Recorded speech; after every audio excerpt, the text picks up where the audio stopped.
अंधविश्वास का कोई इलाज नहीं।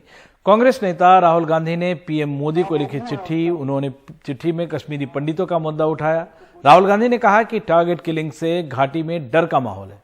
भारत जोड़ो यात्रा के दौरान कश्मीरी पंडितों का एक प्रतिनिधिमंडल मुझसे मिला। उन्होंने कहा कि अधिकारी घाटी वापस जाकर काम करने को मजबूर कर रहे हैं। बिना सुरक्षा गारंटी के घाटी में जाने के लिए विवश करना एक निर्दयी कदम है। ये राहुल गांधी ने चिट्ठी लिखी है पीएम मोदी को और इसके बाद हालात जवाब का इंतजार किया जा रहा है। हालात सुधरने के का भी इंतजार किया जा रहा है। कांग्रेस नेता राहुल गांधी भारत जोड़ो यात्रा के दौरान कुछ दिनों पहले जब जम्मू के इलाके से गुजर रहे थे तो कश्मीरी पंडितों का एक प्रतिनिधिमंडल उनसे मिला था और उन्होंने अपनी सुरक्षा की दुहाई देकर उनको कहा था कि वो घाटी नहीं जाना चाहते। और इसी बात का जिक्र करते हुए राहुल गांधी ने प्रधानमंत्री मोदी को पत्र लिखा है। क्योंकि 90 के दशक में जब आतंकवाद जोरों पर था तो लाखों की तादाद में कश्मीरी पंडित घाटी छोड़कर बाहर निकल आए थे। बाद में प्रधानमंत्री पैकेज के तहत जिनको नौकरी दी गई वो वहाँ पे नौकरी कर रहे थे। लेकिन पिछले साल मई में जिस तरह से पहले राहुल भट्ट की हत्या हुई, उसके बाद रजनी नाम की टीचर की उनकी हत्या हुई, तो एक भय का माहौल फिर से बन गया और कश्मीरी पंडितों की ये मांग है कि उनको काम पर लौटने को मजबूर ना किया जाए। हालांकि लोकल एडमिनिस्ट्रेशन की तरफ से उनको सुरक्षा की जो बात है वो की जाती रही है। अब जबकि विपक्ष के नेता के तौर पर राहुल गांधी ने ये चिट्ठी लिखी है तो देखना है कि सरकार की तरफ से क्या कुछ आश्वासन आता है। 3 से 4 हज़ार की तादाद कश्मीरी पंडितों की ऐसी है जिनको कि वहाँ पे पीएम पैकेज के तहत काम मिला था, लेकिन जिस तरह का माहौल है उसमें वो लौटना नहीं चाहते। हालांकि घाटी में सुरक्षा के माहौल में तब्दीली आई है, ये बात भी कही जाती रही है, इस बात के भी दावे किए जाते रहे हैं। लेकिन जो हत्याएं हुई कश्मीरी पंडितों की फिर से, तो उसके बाद उनमें एक असुरक्षा का भाव है। अब देखना है कि राहुल गांधी की इस चिट्ठी के बाद क्या किसी तरह का कोई जवाब प्रधानमंत्री की तरफ से आता है, किसी तरह का आश्वासन आता है, या फिर जिस तरह से कश्मीरी पंडितों को ये कहा जाता रहा है कि वो अगर बाहर गए तो उनकी नौकरी खत्म हो जाएगी, तो इसी तरह का जो रवैया है वो बना रहता है। तो एक विपक्ष के नेता के तौर पर राहुल गांधी ने अपनी बात कही है। सरकार सुरक्षा की तमाम बातें करती रही है। अब देखना है कि क्या इस चिट्ठी का कोई जवाब आता है या नहीं आता है, या फिर क्या कोई कदम सरकार की तरफ से उठाया जाता है। ये थे उमाशंकर सिंह। और अब कांग्रेस ने पंजाब के पूर्व सीएम कैप्टन अमरिंदर सिंह की पत्नी और पटियाला के सांसद परनीत कौर को सस्पेंड कर दिया है। पंजाब कांग्रेस के अध्यक्ष अमरिंदर सिंह राजा वॉरिंग ने परनीत कौर के खिलाफ शिकायत की थी। उन्होंने पार्टी विरोधी गतिविधियों में शामिल होने का उन पर आरोप लगाया था। कांग्रेस के नेता तारिक अनवर ने परनीत कौर को अपना पक्ष रखने के लिए 3 दिन का वक्त दिया है। कैप्टन अमरिंदर सिंह की पत्नी परनीत कौर 4 बार की सांसद हैं। कैप्टन पहले ही बीजेपी में शामिल हो चुके हैं।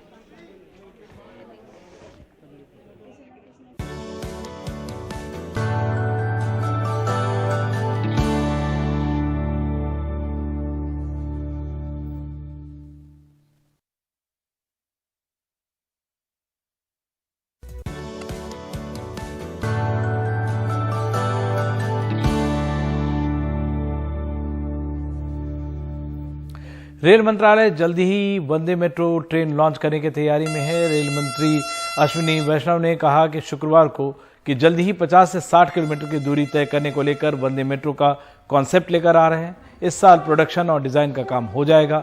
अगले साल से वंदे मेट्रो को शुरू करने की योजना है। रेल मंत्री ने यह भी कहा कि इस साल वंदे भारत स्लीपर ट्रेन लाने की भी संभावना है। वंदे मेट्रो और वंदे भारत स्लीपर की सीट डिजाइन में भी बड़े बदलाव किए जाएंगे।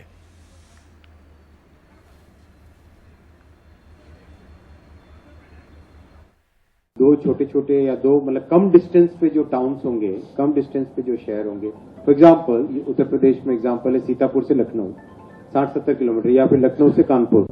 तो इस तरह के जो कम डिस्टेंस पे शहर हैं, या उड़ीसा में जैसे भुवनेश्वर से कटक, तो ये आपस में 30-32 किलोमीटर 35 किलोमीटर का रास्ता है। ऐसे में वंदे मेट्रो का कॉन्सेप्ट बहुत ही अच्छा एक कॉन्सेप्ट आएगा।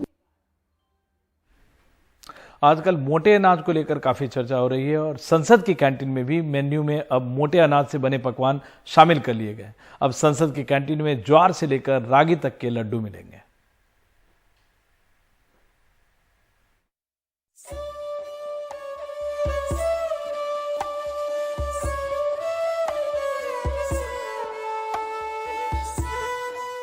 संसद भवन की कैंटीन में कई नए आइटम जुड़ गए हैं। मेनू में बाजरे का राब, रागी डोसा, जवार की सब्जी के उपमा से लेकर बाजरे की खिचड़ी तक है। मक्के की रोटी भी है और सरसों का साग भी। मेन्यू को इस तरह तैयार किया गया है कि इसमें देश की पाक विविधता भी दिखे और मोटे अनाज की अहमियत भी। याद कर सकते हैं कि सरकार ने 2023 को मोटे अनाज का साल घोषित किया है। देखिए, ये वर्ष अंतर्राष्ट्रीय वर्ष है मिलेट्स का, इंटरनेशनल ईयर ऑफ मिलेट्स है। और मोटा अनाज स्वास्थ्यवर्धक होता है, बहुत सारी जीवन शैली से जुड़ी हुई बीमारियों से हमें दूर रखता है। और हम सभी सांसद जब सत्र के बीच में चाय कॉफ़ी या कुछ थोड़ा सा जलपान करने के लिए सेंट्रल हॉल में आते हैं, तो मुझे प्रसन्नता है कि अब हमारी थाली में या हमारे पास एक ऑप्शन के रूप में मोटे अनाज के पकवान और व्यंजन भी होंगे। तो ये बहुत ही सराहनीय कदम है। मुझे लगता है मोटे अनाज खाना भी चाहिए और इससे लोगों को प्रेरणा भी मिलती है कि अगर संसद में इस तरह की चीज़ें मिल रही हैं तो लोग, जो गरीब तबके के लोग हैं, जो पहले इसको सोचते थे तो गंवाई चीज़ें हैं, नहीं खाना चाहिए, लेकिन उन्हें भी बहुत ही प्रेरणा मिलेगी। ये तो हम लोगों के लिए बहुत अच्छा हो गया। अब सब सांसद लोग फिट और रहेंगे। ऐसा नहीं है कि इस मोटे अनाज के बस दिखावटी व्यंजन है।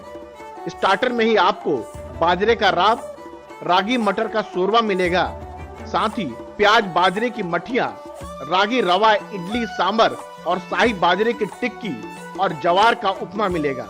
और अंत में डेजर्ट के तौर पर केसर खीर और रागी अखरोट के लड्डू भी हैं। माननीय प्रधानमंत्री जी की सोच है कि मोटे अनाज को हम बढ़ावा देंगे तो उससे एक बल मिलता है। गरीबों को इससे फायदा होगा, किसानों को, छोटे किसानों को बहुत लाभ होने वाला इससे। और पूरे देश के स्तर पर और दुनिया के स्तर पर इसको फैलाने का भी हमारी भारत की सरकार ने प्रयास किया है। ये बिल्कुल ही स्वागत योग्य कदम है। संसद में कैंटीन की ये बदली हुई सूरत सबको लुभा रही है। सब मान रहे हैं कि इसमें विविधता का भी ख्याल है, सेहत का भी और स्वाद का भी। तो अब आप जब संसद की कैंटीन में खाएं तो एक बार मोटे अनाज से बने व्यंजन जरूर खाइए। हो सकता है थोड़े अलग दिखें, लेकिन यकीन मानिए ये आपकी सेहत के लिए तो अच्छे ही होंगे। हमारे गांव, किसान और खेती के लिए उससे भी ज्यादा अच्छा होगा। संसद भवन से राजीव रंजन, एनडीटीवी इंडिया।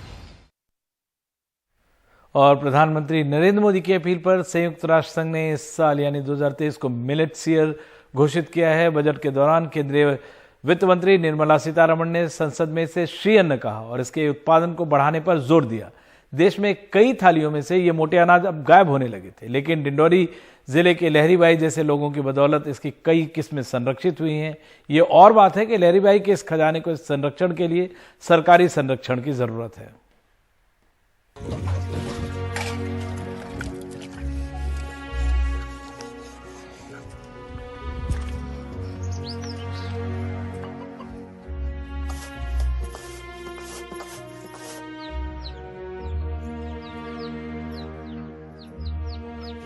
मढ़िया, सलहार, साभा, कुट्टू, चीना, कोदो कुट की रागी तो हैं ही।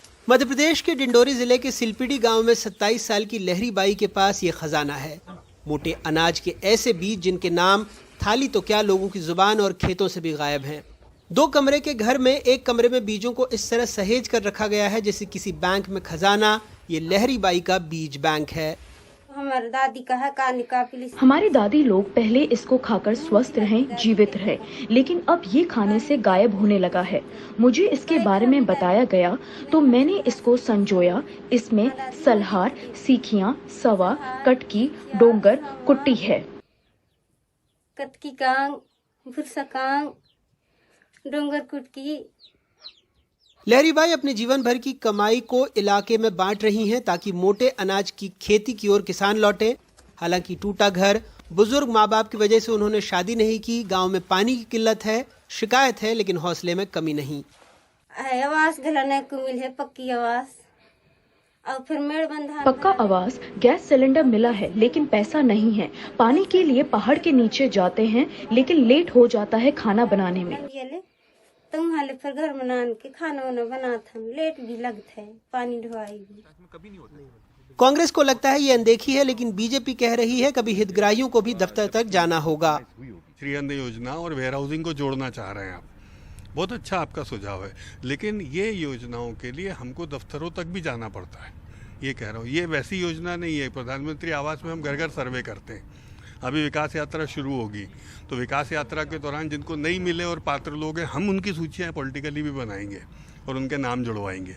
तो कुछ योजनाएं ऐसी होती हैं इंडिविजुअल सेंट्रिक जो होती हैं, उसमें तो डेफिनेटली एक पॉलिटिकल और सोशल मूवमेंट देखने को मिलता है, लेकिन जो व्यावसायिक उपलब्धता है योजनाओं की, सहायताओं की, उसके लिए मुझे लगता है हमको भी जागृत होना थोड़ा ज़रूरी है। आदिवासी समाज में इस तरह के बहुत सारे आपको उदाहरण मिलेंगे जहां वो अपने समाज के लिए और लोगों के लिए कुछ करना चाहते हैं, पर जब वो लंबे समय तक संघर्ष करते रहते हैं और सरकार उसको दरकिनार कर देती है, नज़रअंदाज कर देती है, तो उसके बाद वो भी काम करने की इच्छा उनमें खत्म हो जाती है। मोटे अनाज के उत्पादन में देश में छत्तीसगढ़ अव्वल है, दूसरे नंबर पर मध्य प्रदेश। सरकार बाजरा ज्वार तो फिर भी समर्थन मूल्य पर खरीद रही है, लेकिन बाकी के मोटे अनाज के सवाल पर वो चुप्पी साध लेती है। मिलेट्स को बढ़ावा देंगे और मध्य प्रदेश में अभी भी मिलेट्स से कई उत्पाद तैयार आप जानते हैं। डिंडोरी में भी बहुत पहले हमने कोदो और कुटकी की प्रोसेसिंग हमारे महिला सेल्फ हेल्प ग्रुप से ही करवाना प्रारंभ कर दी थी। एमएसपी देंगे क्या? अभी तो मिलेट्स को बढ़ावा देंगे। मोटा अनाज calcium, iron, zinc, phosphorus, magnesium जैसे खनिजों के अलावा प्रोटीन और फाइबर में भी समृद्ध होता है। इसमें पानी की जरूरत भी बेहद कम होती है। ऐसे सुपर फूड के लिए लहरी बाई जैसी सुपर वुमन को एक सलामी तो बनती है। लहरी बाई जब बचपन में मोटे अनाज यानी कोदो, कुटकी, रागी वगैरह के बीज इकट्ठा करती थी, तो उनके अपने बैगा समुदाय में उनकी संगी सहेलियां उनका मजाक उड़ाया करती थीं। लेकिन आज वो अपने इलाके में और पूरे प्रदेश में एक जाना पहचाना नाम है। उम्मीद करते हैं इस नाम को देश दुनिया में अपनी एक अलग पहचान और उसके अनुरूप सम्मान भी मिले। डिंडोरी से अपने सहयोगी डेविड सूर्या और भोपाल से कैमरा पर्सन रिजवान खान के साथ अनुराग द्वारी, एनडीटीवी इंडिया। सुपर फूड के लिए मुहिम पर निकली हैं लहरी बाई। और आगे बढ़ते हैं। जम्मू कश्मीर के कुलगाम में सुरक्षा बलों ने आतंकी संगठन जैश ए मोहम्मद के मॉड्यूल का भांडाफोड़ किया है। सुरक्षा बलों ने 6 लोगों को गिरफ्तार किया है और बड़ी संख्या में हथियार बरामद किए हैं। ये कुलगाम पुलिस और 9 राष्ट्रीय राइफल्स का साझा ऑपरेशन था। इनके पास से 4 UBGL shells, 446 M4 rounds, AK-47 के 30 राउंड्स और 2 मोर्टार शेल भी बरामद हुए हैं। साथ ही पिस्टल, हैंड ग्रेनेड और वॉकी टॉकी भी बरामद हुए हैं।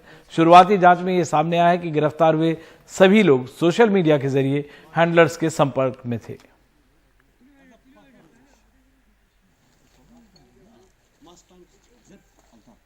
और जम्मू कश्मीर के डोडा जिले से बड़ी खबर आ रही है। डोडा के एक गांव में भी जोशीमठ जैसा हाल हो गया है। डोडा के नई बस्ती गांव के घरों में दरारें पड़ गई हैं। आप इन तस्वीरों में देख सकते हैं कि गांव में क्या हालत है। घरों में बड़ी बड़ी दरारें दिख रही हैं। गलियों और सड़कों में भी दरारें आ गई हैं। इस गांव के 19 मकानों, एक मस्जिद और एक मदरसे में दरार पड़ चुकी है और इन्हें खाली करा लिया गया है। इसके चलते पूरे इलाके में दहशत का माहौल है। एसडीएम के मुताबिक रात 12 बजे पैनिक कॉल आई थी, जिसके बाद हाईवे को बंद कर दिया गया था। जियोलॉजिकल सर्वे ऑफ इंडिया की टीम भी वहां पहुंच रही है। स्थानीय लोगों का कहना है कि सरकार को तुरंत ही उन्हें सुरक्षित शिफ्ट कर दिया जाना चाहिए। डोडा में कई बड़े हाइड्रो इलेक्ट्रिकल प्रोजेक्ट्स हैं। चिनाब घाटी में बने विशाल बांध पहले ही गांव में बाढ़ ला चुके हैं और हालात अब और बिगड़ते जा रहे हैं। यहाँ ये कम से कम 5-6 मकान जो थे, ये कुछ दिनों से में क्रैकिंग आ गई थी इनमें। और आज कल से इन मकानों के मतलब 4 मकान थे जो कि मतलब 100% डैमेज हो गए हैं। और इसके ज़्यादा में कम से कम 15-16-17 मतलब इतने मकान आ गए हैं। और बाकी जो है उनमें मतलब क्रैकिंग आ गई है। और जितने भी यहाँ मतलब जो घर वाले थे, जो फैमिलीज थी, उनको यहाँ से शिफ्ट किया गया है। मैं एक पेशे से ड्राइवर हूँ और ये बहुत मुसीबत से हमने मतलब 2 कमरे खड़े किए थे। और आज इसके ज़्यादा पे हम सब आ रहे हैं। जितना ये मतलब नई बस्ती है, ठाठरी में नई बस्ती है, इसमें ये पूरी नई बस्ती इस ज़्यादा में आ रही है। हम इतना अपील कर सकते हैं एडमिनिस्ट्रेशन से कि हमारा कोई बंदोबस्त किया जाए। We will take all necessary actions to ensure safety of the people, as also to ensure that they are not put to any kind of disadvantage. जिस तरह से इनने कहा कि यहाँ पर किसी शख्स ने जो है यहाँ पर कटिंग की है, उसके खिलाफ उसमें FIR has been lodged and necessary action under law will be taken. The law will take its due course. और अगर किसी ने किसी की भी जान खतरे में डाली है तो कार्रवाई जरूर की जाएगी।